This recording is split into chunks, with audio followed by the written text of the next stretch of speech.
Apakah Anda saat ini merasa tertekan? Banyak problem? Wah, ini sepertinya banyak sekali yang merasakan ya, apalagi di tengah situasi misalnya perekonomian dunia atau misalnya kita memang sedang dalam ada tekanan-tekanan yang berasal dari sekeliling kita. Nah, ketika kita mengantisipasi tekanan dalam hidup kita, saya punya beberapa sudut pandang lain sebelum nanti kita mengetahui gimana ya cara untuk meringankan sebuah tekanan.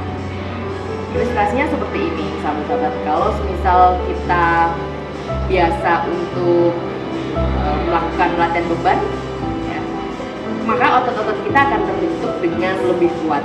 Nah, begitulah sebuah tekanan. Kalau kita terbiasa ada problem, kemudian ada pressure dari hal-hal di sekeliling kita itu seperti berlatih sebenarnya setiap hari dengan problem-problem yang ada, dengan solusinya, sehingga kita tuh lebih kuat. Misalnya aja seperti seorang perenang ya, kalau dia berlatih tiap hari, maka ketika pada saatnya dia harus melakukan sebuah kompetisi, dia sudah lebih kuat dibandingkan dengan yang latihannya misalnya sebulan sekali atau 2 bulan sekali. Akan sangat berbeda dengan yang latihannya harian. Nah, ini logika berpikir ketika kita lagi ada problem atau lagi ada tekanan. Misalnya setiap hari ada tekanan yang kita nggak bisa hindari, itu jadi selalu akan ada dari hari-hari kita. Nah, yang pertama kita balik dulu mindset kita bahwa tekanan itu akan memperkuat kita. Seperti ketika kita sedang berlatih untuk memperkuat otot-otot kita, jadi pada saat kesuksesan yang luar biasa itu pada saatnya kesempatan datang ke kita, misalnya ada sebuah challenge yang besar, kita sudah siap untuk menjalaninya karena untuk problem-problem yang kecil sudah biasa kita selesaikan. Nah, cara mengatasi sebuah tekanan, kalau kita udah selesaikan pola pikir kita bahwa ketika kita dalam tekanan itu kita sedang berlatih gitu ya untuk sesuatu yang lebih besar untuk kesuksesan kita.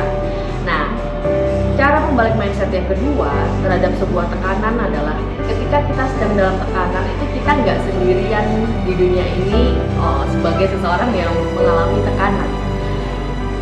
Mostly 100% mungkin ya, atau 99,99% orang di dunia ini mengalami tekanan, problem dalam masalahnya masing-masing. Hanya beda intensitas atau beda beratnya masalah gitu ya. Tapi semuanya memiliki masalah dan kadang tidak ada masalah yang berbeda. Masalah yang kita alami itu sebenarnya dialami juga oleh orang lain di luar sana. Jadi kita mesti pikirkan bahwa kita itu nggak sendiri ngalami ini. Ada orang luar di sana yang juga mengalami hal yang sama dan ada banyak persentase yang bisa keluar dari masalahnya. Itu hal yang kedua ya.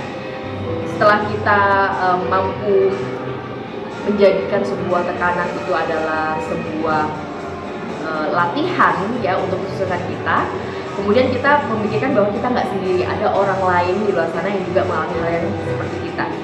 Nah, berikutnya kita mesti klasifikasikan tipe manakah tekanan kita. Ada tipenya ya.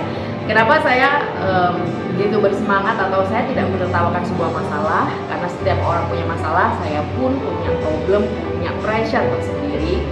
Kenapa saya memutuskan terhadap problem saya atau tekanan yang saya alami, saya menyikapinya dengan tidak happy, tapi saya tidak murung ya, saya tetap bisa tersenyum.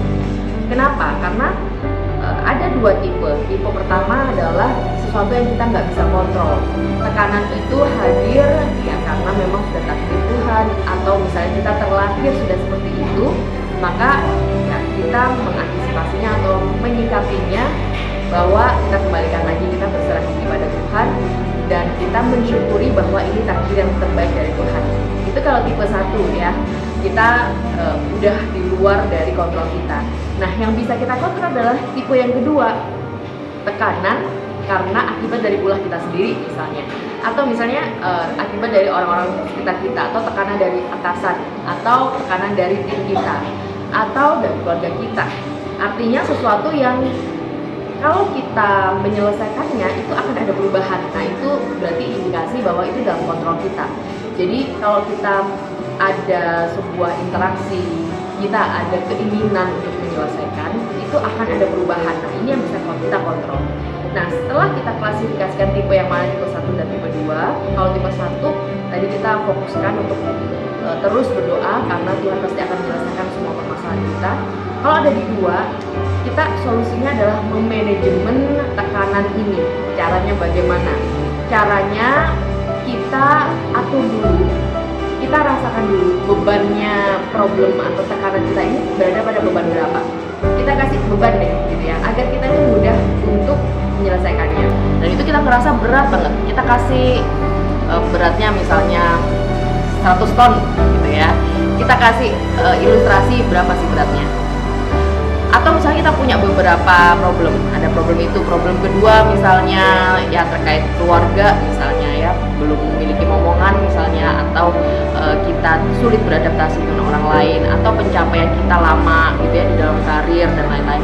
Kita beri beban misalnya, oh kalau ini 100 kg aja.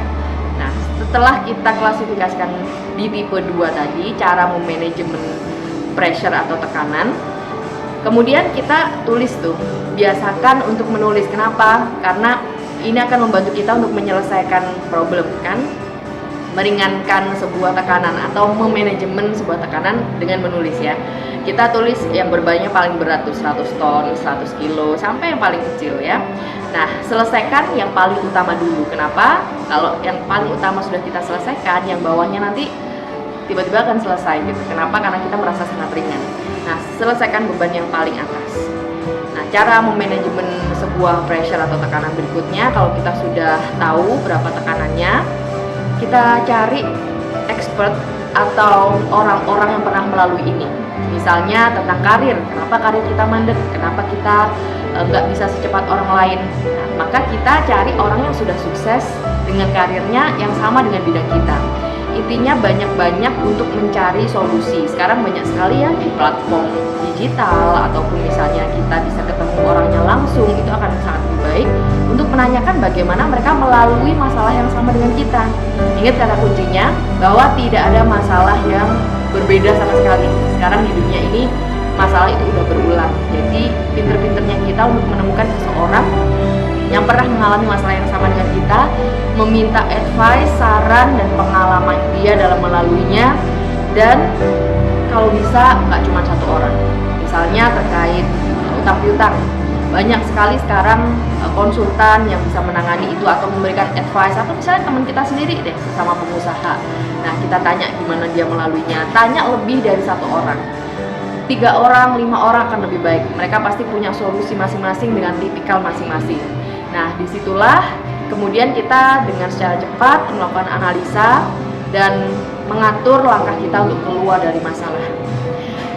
Jadi ketika kita ada di dalam tekanan, kalau kita tetap ada di situ, maka kita akan terus tertekan. Jadi cara terbaik untuk menghilangkan tekanan ini dengan berpindah ke tempat lain. Cara berpindahnya dengan menanyakan ke orang-orang solusi yang pernah dilakukan kita, atau kalau kita nggak ketemu orangnya, kita belajar sendiri. Banyak buku, banyak literatur tentang cara mengatasi masalah apapun dengan positif.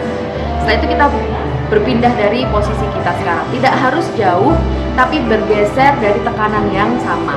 Apa yang terjadi? Misalnya kita biasa tertekan di sini, kalau kita bergeser sedikit, tekanannya akan berpindah atau menjauh dari kita. Dan semakin tekanan itu pergi, semakin kita bisa membuka pikiran kita untuk menemukan solusi-solusi berikutnya. Tekanan bukan sesuatu yang buruk. Sikapi tekanan dengan positif, bahwa tekanan itu sebenarnya exercise, latihan untuk memperkuat fisik dan pikiran kita untuk disiapkan ke kesuksesan yang lebih besar.